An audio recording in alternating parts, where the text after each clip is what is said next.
بیٹیاں کتنی پیاری ہوتی ہیں. میں نے گھر میں بیٹھا تھا, فراغت تھی, تو مجھے اس کھیل کا نام نہیں یاد کہ وہ بچے کیا کھیل رہے تھے. وہ پرچیاں ڈالی تھی, ایک پرچی پہ لکھا تھا بادشاہ, ایک پہ لکھا تھا وزیر, ایک پہ لکھا تھا قاضی, اور ایک پہ لکھا تھا چور. ان 4 پرچیوں کو بند کر کے نہ پھینک دیتے, پھر سارے ایک ایک اٹھاتے تھے. اب جس کے حصے میں بادشاہ کی پرچی آئی وہ بادشاہ بن گیا, جس کے حصے میں قاضی کی آئی وہ قاضی بن گیا, جس کے حصے میں وزیر کی آئی وہ وزیر, اور ایک حصے میں آنی ہے چور کی. تو پھر جس کے حصے میں چور کی پرچی آنی ہے اس کے لیے پھر بڑے سخت معاملات ہیں. بادشاہ سلامت اس کو جو چاہے حکم دے.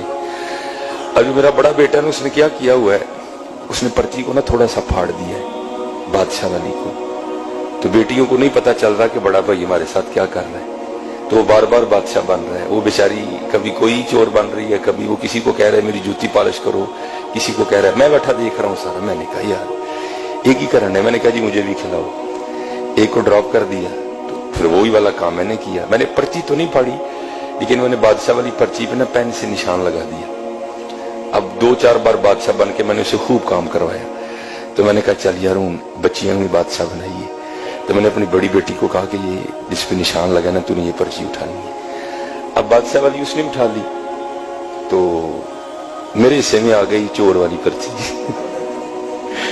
اب سب نے بتانا تھا کہ کیا پرچی آئی ہے, سب نے بتایا. تو اینڈ پہ نا مجھے سارے کہتے ہیں جی بابا آپ کیا بنے ہیں. تو میں نے کہا جی میں چور بنا. میں حضور کے ممبر پہ بیٹھا ہوں, میں جھوٹ نہیں بولوں گا. میری چھوٹی بیٹی رو پڑی اور میرے گلے لگ کے کہتی میرے بابا چور نہیں ہے. میرے گلے لگ کے رو پڑی. خدا میں ممبر پہ بیٹھا ہوں حضور کے, میں جھوٹ نہیں بول رہا.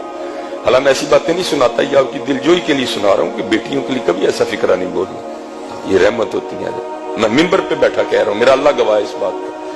ہاں میں ایسی باتیں نہیں سناتا. وہ میرے ساتھ لگ کے نہ رو پڑی, حقیقتاً رو پڑی, اور کہتی میرے بابا چور نہیں.